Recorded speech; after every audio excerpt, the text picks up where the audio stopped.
पत्रकार बंधु भगिनी, समस्त पत्रकार मित्रों को नमस्कार है, प्रणाम है।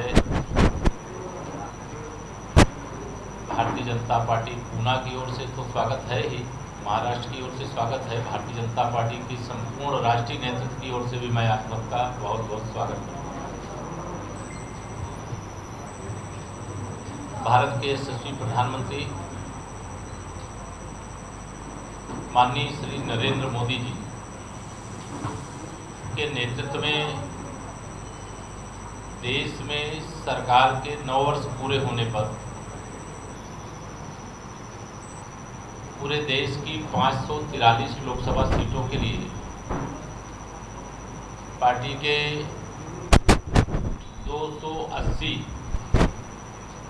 नेताओं का एक ग्रुप तैयार करके देश भर की लोकसभाओं में जाकर के माननीय नरेंद्र मोदी जी के नेतृत्व में जो देश की दृष्टि से, देश के गरीबों, किसानों, मजदूरों, नौजवानों, महिलाओं की दृष्टि से उपलब्धियां प्राप्त की गई हैं, उनके बारे में बताने और 2024 में तीसरी बार माननीय नरेंद्र मोदी जी को 2019 से भी बड़े बहुमत के साथ सरकार में फिर से लाने के लिए प्रवास के क्रम में आज मुझे, अगर कहूँ, लघु भारत यानी एक छोटा भारत पूना है और यहाँ मुझे भी आने का मौका मिला है। जब मैं यहाँ पूना पहुँचा हूँ तो एयरपोर्ट से ही G20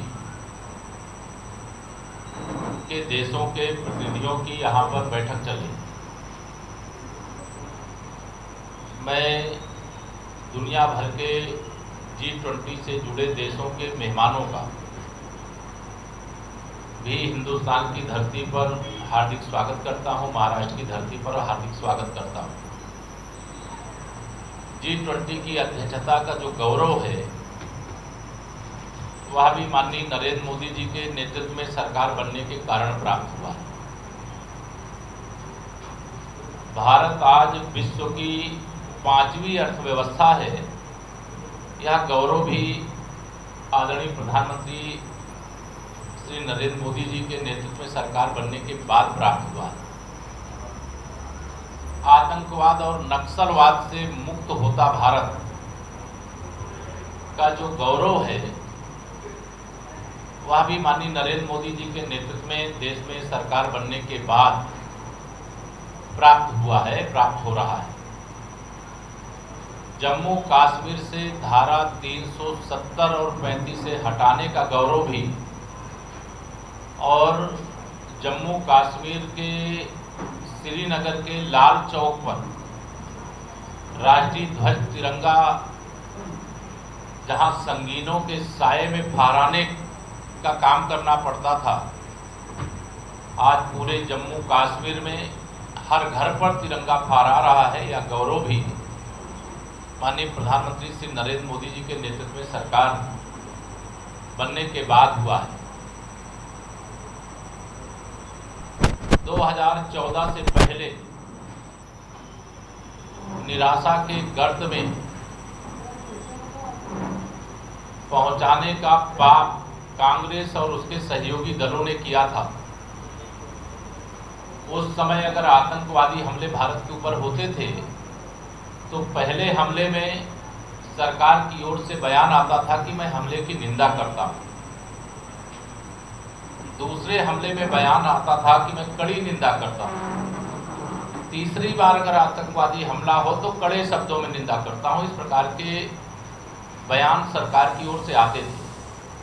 लेकिन माननीय नरेंद्र मोदी जी के नेतृत्व में देश में सरकार बनने के बाद देश के बहादुर वीर जवानों ने देश के दुश्मनों को, आतंकवादियों की पैदा करने वाली फैक्ट्री जो पाकिस्तान अधिकृत कश्मीर में संचालित हो रही थी, सर्जिकल स्ट्राइक, एयर स्ट्राइक करके और दुश्मन ने अगर गोली चलाई तो गोली का जवाब गोला से देने का गौरव भी भारत को हो। यह माननीय नरेंद्र मोदी जी के नेतृत्व में देश में भारतीय जनता पार्टी गठबंधन की सरकार बनने के बाद हुआ है। अयोध्या में श्री रामलला की जन्मभूमि पर भव्य मंदिर का निर्माण आज तीव्र गति से आगे बढ़ रहा है। तो यह गौरव भी 500 साल की लंबी लड़ाई के बाद माननीय नरेंद्र मोदी जी के नेतृत्व में सरकार बनने के बाद आया है। मैं कुल मिलाकर के यह कह सकता हूं कि देश आज प्रगति के पथ पर आगे बढ़ चुका है। पूरी दुनिया में भारत का डंका बज रहा है, माननीय नरेंद्र मोदी जी के नाम का डंका बज रहा है, अर्थात भारत के 150 करोड़ लोगों का मान और सम्मान बढ़ रहा है। आज जो अमेरिका का राष्ट्रपति कभी भारत के वर्तमान प्रधानमंत्री पूर्व में गुजरात के मुख्यमंत्री के रूप में अमेरिका जाना चाहते थे तो वीजा देने से मना करता था, आज वही अमेरिका का राष्ट्रपति हमारे आदरणीय प्रधानमंत्री जी का ऑटोग्राफ मांगता है तो हर भारतवासी का सीना 56 इंच का हो जाता है। ऑस्ट्रेलिया का प्रधानमंत्री जब आदरणीय मोदी जी को अपना बॉस कह करके बुलाता है तो हर भारतवासी का मस्तक गर्व से ऊंचा हो जाता है। रूस और यूक्रेन के बीच में युद्ध चल रहा हो और हमारे प्रधानमंत्री माननीय नरेंद्र मोदी जी का एक एक फोन दोनों देश के राष्ट्राध्यक्षों को जाता है और युद्ध विराम करके भारत माता की जय बोलते हुए हाथ में तिरंगा लेकर के हर भारतवासी सुरक्षित भारत आता है, यह गौरव भी माननीय नरेंद्र मोदी जी के नेतृत्व में सरकार बनने के बाद प्राप्त हुआ है। मैं कुल मिलाकर के कहना यह चाहता हूँ, क्योंकि उत्तर प्रदेश के उप मुख्यमंत्री के नाते भारतीय जनता पार्टी कार्यकर्ता के रूप में यहाँ पर आया हूँ। 2024 के लोकसभा चुनाव की तैयारी में हम सब लोग जुटे हुए हैं। उत्तर प्रदेश की दृष्टि से, क्योंकि देश का सबसे बड़ा प्रदेश है, देश में सबसे अधिक सांसद चुन करके उत्तर प्रदेश से आते हैं।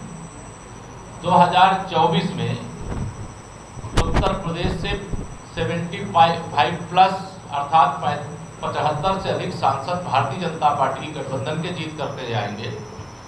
और अगर मैं महाराष्ट्र का जो आकलन किया हूँ, जो फीडबैक लिया हूँ, जो देश का दूसरा सबसे अधिक सांसद देने वाला राज्य है, 48 से यहाँ से सांसद चुने जाते हैं और 45 प्लस निश्चित तौर से हम लोग महाराष्ट्र में भी जीतेंगे और देश में 2019 का आंकड़ा पार करके 350 से अधिक सांसदों के समर्थन से तीसरी बार हिंदुस्तान के प्रधानमंत्री के रूप में माननीय नरेंद्र मोदी जी को शपथ लेते हुए देश देखने के लिए तैयार बैठा। आज गरीब कल्याण के लिए समर्पित सरकार ने 4 करोड़ से अधिक प्रधानमंत्री आवास ग्रामीण क्षेत्र और नगरीय क्षेत्रों में बुनियादी सुविधाओं के साथ बनाए। 80 करोड़ से अधिक लोगों को प्रधानमंत्री गरीब कल्याण अन्न योजना का राशन लगभग 3.5 वर्षों से निःशुल्क दिया जा रहा है। 220 करोड़ लोगों को कोरोना की वैक्सीन लगाने का लक्ष्य, दुनिया में भारत एक ऐसा देश है जिसने बूस्टर डोज भी देने में सफलता अर्जित करने का काम किया है। तो भारत का वर्तमान और भारत का भविष्य, यह दोनों भारतीय जनता पार्टी है। माननीय नरेंद्र मोदी जी के नेतृत्व में पूरी दुनिया में भारत की जो प्रतिष्ठा बढ़ी है और आगे बढ़ेगी। मैं कांग्रेस के नेता श्री राहुल गांधी जी जो विदेश में जाकर के, जैसे उनको अमेरिका में चुनाव लड़ना हो, इस प्रकार से भारत के विरोध में वहां जाकर के बयानबाजी करते हैं, उसकी कड़ी निंदा करता हूं और उनको चुनौती देता हूं कि अगर उनके पास साहस है तो अपनी पूरी पार्टी के साथ लोकतंत्र, जो दुनिया का सबसे बड़ा लोकतंत्र भारत है, यहाँ आकर के हमारी विचारधारा का विरोध करें। वैचारिक रूप से कांग्रेस सहित भाजपा विरोधी दल मैदान में कहीं टिक नहीं पा रहे हैं। भाजपा के खिलाफ, माननीय प्रधानमंत्री मोदी जी के खिलाफ इनके पास कोई मुद्दा नहीं है। ये 2024 के लोकसभा चुनाव में एक ही मुद्दा कि हम मोदी जी को हटाएंगे, और देश की जनता ने तय किया है कि हम यह मोदी विरोधी जो राजनीति करने वाले हैं उनको हटाएंगे। तो आज जो स्थिति है वो पूरी तरह से भारतीय जनता पार्टी के पक्ष में। एक सबसे पहले मैं लगभग 700 साल पुरानी परम पूज्य संत तुकाराम जी, परम पूज्य संत ज्ञानेश्वर जी महाराज की जो पालकी यात्रा चल रही है उसकी मैं शुभकामना भी पूना की धरती से, चूंकि पूना से पंढरपुर तक जाती है, उसकी मैं अपनी ओर से भी, पार्टी की ओर से भी, उत्तर प्रदेश की भी 25 करोड़ जनता जनार्दन की ओर से भी बहुत शुभकामनाएं और मंगल कामनाएं दे रहा हूँ। मेरी ओर से इतना कहना है, अगर आप में से कोई सवाल किसी के पास हो तो वह जरूर मुझसे कर सकते हैं, लेकिन 2024 देश कमल निशान खिलाने के लिए तैयार है।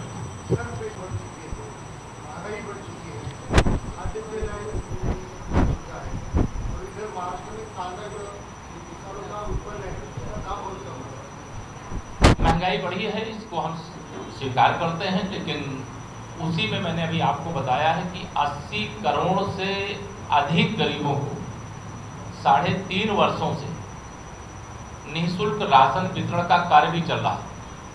जब देश की महंगाई की चर्चा होती है तो निश्चित तौर से हमें यह भी चर्चा जरूर करना चाहिए, दुनिया के जितने भी देश हैं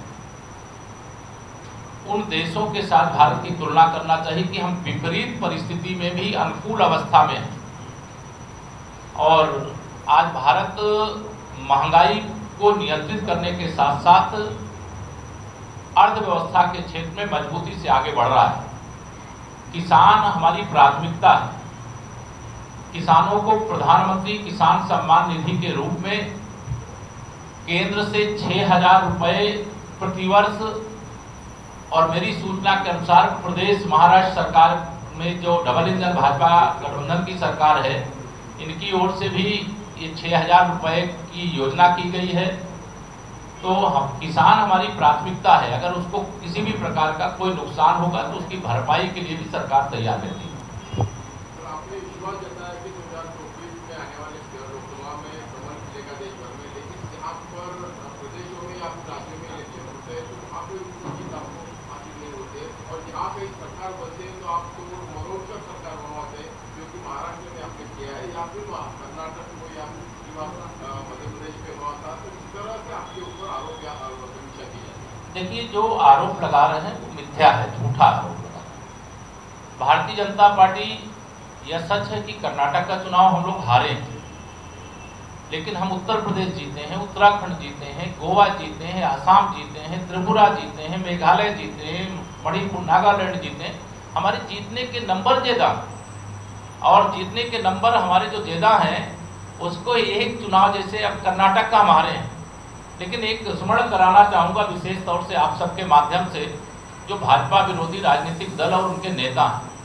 हम 2018 का विधानसभा चुनाव भी कर्नाटक में हार गए थे, और 2019 का जब लोकसभा चुनाव हुआ था तो 28 सांसदों में से 27 सांसद कमल के फूल पर भाजपा के चुन करके आए थे। तो कहीं चुनाव में हार और जीत होती है, यही लोकतंत्र का सौंदर्य है, सुंदरता है।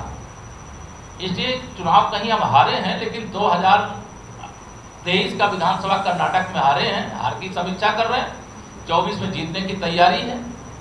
2020 में मैं यहाँ महाराष्ट्र में था, भारतीय जनता पार्टी और शिवसेना का गठबंधन था। परम पूज्य बाला साहब ठाकरे जी की पूजा मैं भी करता हूँ और भारतीय जनता पार्टी का हर कार्यकर्ता करता है। गठबंधन धर्म के साथ धोखा श्री उद्धव ठाकरे जी ने किया। पूज्य बाला साहब ठाकरे जी कभी कांग्रेस को स्वीकार करने को जीवन भर नहीं तैयार थे। उन्होंने मुख्यमंत्री बनने के स्वार्थ में भाजपा से धोखा किया था, लेकिन भारतीय जनता पार्टी को जनता का समर्थन है। और 2024 में जब महाराष्ट्र के अंदर 45 प्लस सांसद कब 48 के 48 हो जाए तो कोई आश्चर्य मत करिएगा। भारतीय जनता पार्टी के चुन करके आने वाले हैं और जो माननीय नरेंद्र मोदी जी को प्रधानमंत्री बनने से रोकने के मुंगेरी लाल के हसीन स्वप्न देख रहे हैं, उसमें से कोई 5 सांसद भी चुन करके आएगा दल की नहीं आएगा इसकी भी गारंटी नहीं है, और कोई 50 से आगे जा पाएगा कि नहीं जा पाएगा इसकी भी गारंटी नहीं है, और 2 दर्जन से अधिक प्रधानमंत्री पद के उम्मीदवार हैं माननीय नरेंद्र मोदी जी के खिलाफ। लेकिन उनको नहीं मालूम है, मैं उत्तर प्रदेश से आता हूं, 2019 में उत्तर प्रदेश के 4 जो महत्वपूर्ण राजनीतिक दल थे, सपा, बसपा, कांग्रेस, राष्ट्रीय लोकदल, ये सारे लोग एक हो गए और एक ही लक्ष्य था कि मोदी जी को प्रधानमंत्री नहीं बनने देंगे। लेकिन हम लोग 51% वोट के साथ 64 सांसद 80 में से जीते। अब तो 2 और उसमें बढ़ गए। मोहम्मद आजम खान की सीट पर भी भाजपा का कमल खिल चुका है। श्री अखिलेश यादव जी जहां से सांसद थे वहां पर भी कमल खिल चुका है। 66 सांसद उत्तर प्रदेश में इस समय है। तो एक भाजपा की आंधी चल रही है पूरे देश के अंदर। मोदी जी के नाम पर पूरा देश दीवाना है और वो कमल खिलाना है।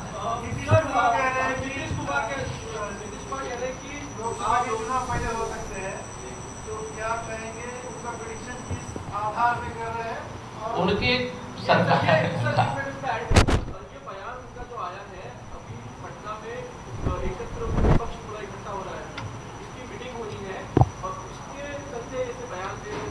नीतीश कुमार जी का बयान जनता दल यू में मची हुई भगदड़ का परिणाम है। जनता दल यू और राष्ट्रीय जनता दल के गठबंधन की जो सरकार है वह सरकार सभी मोर्चों पर फेल हो चुकी है और वहां 40 सांसद चुन करके आते हैं और जनता दल यू का तो खाता खुलने वाला नहीं है जो नीतीश कुमार जी प्रधानमंत्री बनने या बनाने का सपना देख रहे हैं।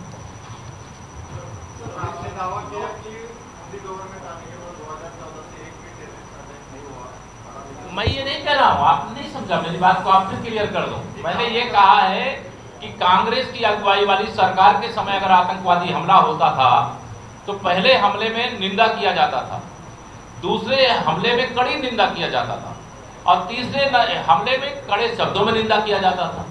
लेकिन 56 इंच के सीने वाले माननीय नरेंद्र मोदी जी के नेतृत्व में जब सरकार आई तो अगर आतंकवादी हमला हुआ तो सर्जिकल स्ट्राइक हुई, आतंकवादी हमला हुआ तो एयर स्ट्राइक हुई और किसी आतंकवादी ने भारत की तरफ आंख दिखाने की कोशिश किया तो गोली का जवाब गोला से दिया गया। मैं ये बताया, आप नहीं जानते हो? भारतीय जनता पार्टी के 3 वैचारिक महत्वपूर्ण मुद्दे थे जब हम भारतीय जनसंघ के रूप में थे, आज भारतीय जनता पार्टी के रूप में। उसमें से जहां हुए बलिदान मुखर्जी वो कश्मीर हमारा है। एक देश में 2 निशान, 2 विधान, 2 प्रधान नहीं चलेंगे। वहां धारा 370 उठाना ये हमारा महत्वपूर्ण और पहला मुद्दा था। अयोध्या में रामलला की जन्मभूमि पर भव्य मंदिर निर्माण ये हमारा दूसरा महत्वपूर्ण मुद्दा था और सामान्य नागरिक संहिता ये हमारा तीसरा महत्वपूर्ण मुद्दा है। और 22वें जो विधि आयोग है, लॉ कमीशन है, उसने देश के लोगों से सामान्य नागरिक संहिता के संबंध में सुझाव मांगा है। मैं आप सभी पत्रकार मित्रों से भी निवेदन करूंगा, आपके दिमाग में भी कोई अच्छा सुझाव हो तो कमीशन को जरूर उपलब्ध कराएं।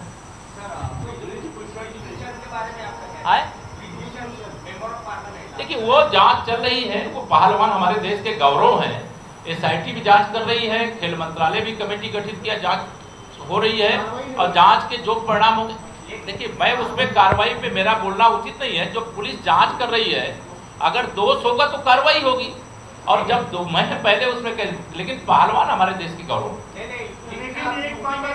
की बात करते हैं। हाँ जी, आप बुलडोजर की बात करते हैं। हाँ, और ये पार्लियामेंट उसके ऊपर 7 औरतों ने कंप्लेन किया है। कंप्लेन क्या, आपके खिलाफ कोई मुकदमा लिखा दे तो आपको तुरंत गिरफ्तार कर लेना चाहिए। जांच होनी चाहिए ना, जांच हो रही है। अगर जांच में दोषी पाए जाएंगे तब कोई छोड़े, तब सवाल बनता है। जांच करने दीजिए, जांच से पहले मेरा बोलना उचित नहीं।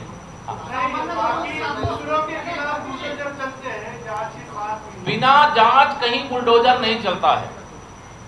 कोई अवैध कब्जा है, अवैध इमारत खड़ी की गई है, किसी गरीब के जमीन पर बनाया है, किसी सरकार की जमीन पर बनाया है, तो उसकी एक विधिवत प्रक्रिया अपनाई जाती है और जब ये साबित हो जाता है कि अवैध है तो उसको नोटिस दी जाती है। नोटिस देने के बाद भी अगर वो नहीं हटाता है अवैध कब्जा, तो उसके लिए जो उपकरण का इस्तेमाल करना पड़ता है उपकरण इस्तेमाल करके ऐसे कब्जे हटाए जाते हैं। एक एक व्यक्ति कर लो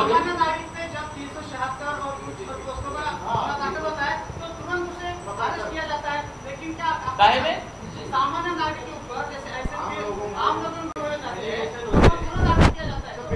देखिए, आप पहले ये जान लो, आप भाजपा का पक्ष जान लो, हम हर उस बेटी के साथ हैं, केवल पहलवान बेटी की बात नहीं कर रहे हैं, देश की हर बेटी के सम्मान के साथ भाजपा खड़ी है।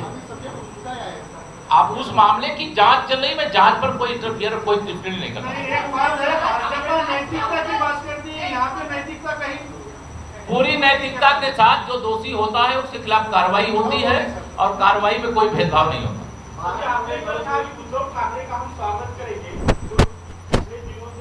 हम स्वागत करेंगे। मेरे से आप सवाल कर रहे हो कि उद्धव ठाकरे जी अगर आना चाहते हैं तो हमारे राष्ट्रीय नेतृत्व के सामने जाएं। हमारी ओर से गलती नहीं, गलती उन्होंने किया है और गलती धोखा उन्होंने दिया है। धोखा दिया तो हम तो 2020 में जो गठबंधन हुआ है, आपके सबके जानकारी में रहे, हमारे राष्ट्रीय नेतृत्व माननीय प्रधानमंत्री जी, उस समय माननीय राष्ट्रीय अध्यक्ष जी, सब लोगों ने कहा पूज्य बाला साहब जी के साथ हमारे वर्षों पुराने संबंध है, हम नुकसान उठा करके भी शिवसेना, उस समय की शिवसेना, इस समय शिवसेना उद्धव ठाकरे अलग है और शिंदे जी की शिवसेना अलग है, ठीक है। ये जो शिवसेना हमने गठबंधन किया, नुकसान उठा करके किया, लेकिन उन्होंने धोखा दिया।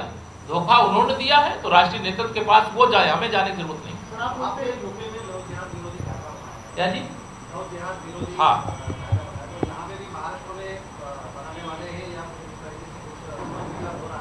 महाराष्ट्र की सरकार जो जरूरत होगी महाराष्ट्र के हिसाब से जरूर करेगी। उत्तर प्रदेश में इस प्रकार का कानून इसलिए लाया गया है कि वहाँ बहुत से लोग भेष बदल करके, नाम बदल करके, ऐसे धोखे दे करके बेटियों को अपने प्रेम जाल में फंसाते थे, फिर उनका धर्मांतरण कराते थे। जब इस प्रकार की कई घटनाएं ध्यान में आई तो सरकार ने फैसला किया है कि अगर कोई किसी से प्रेम करता है और उससे विवाह करना चाहता है तो कम से कम 3 महीने का समय दे करके जिलाधिकारी को सूचना देगा और वहां से जब जांच करके सही पाया जाएगा कि जो उसका नाम है, जो उसकी जाति है, जो उसका धर्म है, उसी के अनुसार वह प्रेम करके शादी करना चाहता है तो करे, उसमें कोई रोक नहीं रहती। हाँ जी, हिंदुस्तान की भी बदल रही है।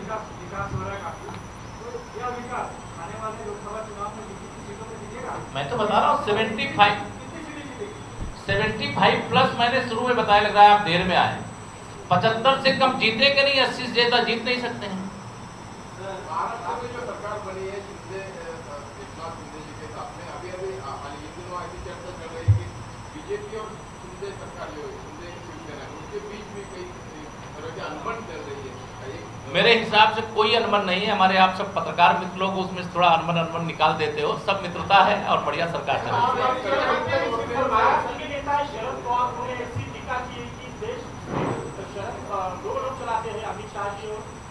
देखिए, आदरणीय शरद पवार जी बहुत वरिष्ठ नेता हैं, उनका मैं सम्मान करता हूं, लेकिन देश माननीय प्रधानमंत्री जी के नेतृत्व में चल रहा है और केंद्रीय मंत्रिपरिषद में बहुत सारे माननीय मंत्रीगण हैं। देश के सिस्टम को चलाने वाले बहुत सारे लोग हैं। दुनिया में हिंदुस्तान की प्रतिष्ठा इतनी बड़ी है कि जय जयकार हो रही है और आदरणीय शरद पवार जी को इसका वेलकम करना चाहिए, स्वागत करना चाहिए।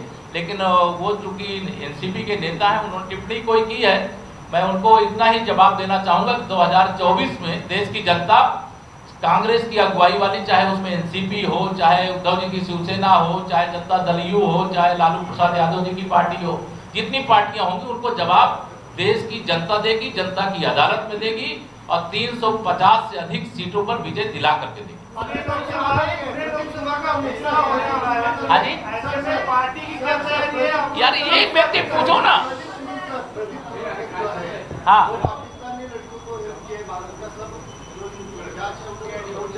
कौन? मेरी जानकारी में नहीं जो आप डायरेक्टर थे जो हनी ट्रैप में अरेस्ट हो चुके हैं, जिन्होंने पाकिस्तानी लड़कियों को बहुत सारी इंफॉर्मेशन दी चुकी है। ऐसा देखिए, जो देश से द्रोह करेगा वो जांच का विषय होगा, मेरी जानकारी में विषय नहीं है। देखिए, मेरी जानकारी में विषय नहीं है, उस सवाल का जवाब मैंने। हाँ,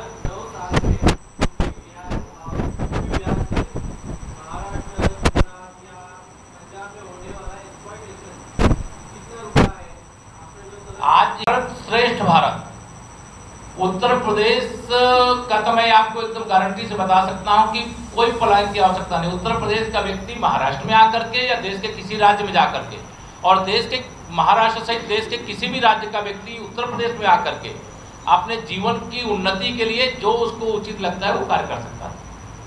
धन्यवाद। हमारे कोई शत्रु नहीं है। ये मैंने कहा, ये विषय राष्ट्रीय नेतृत्व का है। जिनको कहीं हमारी पार्टी के साथ जुड़ने की आवश्यकता होगी वो हमारे राष्ट्रीय नेतृत्व से संपर्क करेंगे, और राष्ट्रीय नेतृत्व उचित और अनुचित क्या है, करना नहीं करना है, वो निर्णय लेगा। लेकिन भारतीय जनता पार्टी सबका साथ, सबका विकास, सबका विश्वास, सबका प्रयास के मंत्र का जाप करते हुए विश्व में भारत को नंबर 1 के स्थान पर पहुंचाने के लिए मेरे प्रधानमंत्री जी कम से कम 18 घंटे परिश्रम करते हैं। और 21 जून को विश्व योग दिवस है। मैं सबको आह्वान करता हूं कि योग दिवस पर योग करें और निरोग रहें। धन्यवाद। हाँ,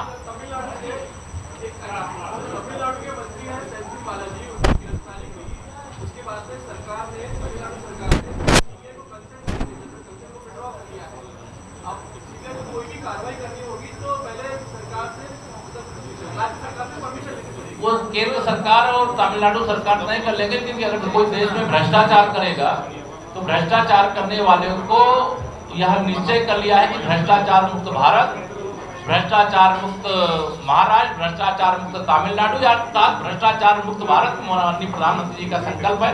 उसे सफल बनाने के लिए जो भी कदम उठाना पड़े उठाएगा। धन्यवाद।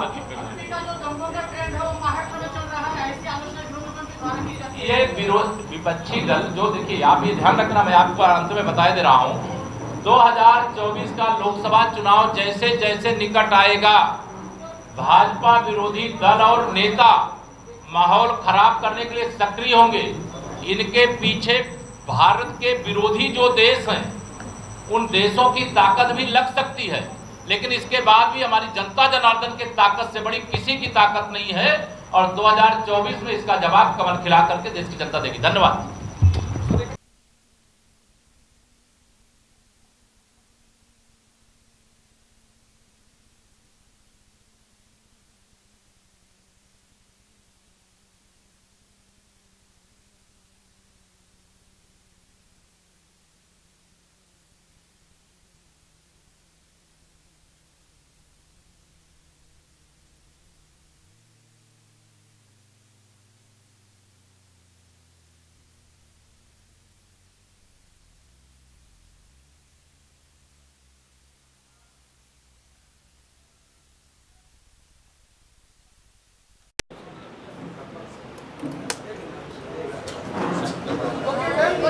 ये मुझे दिए लेकिन इसको दिखाना नहीं चाहता, तो मेरा मेरे लिए लिखी है।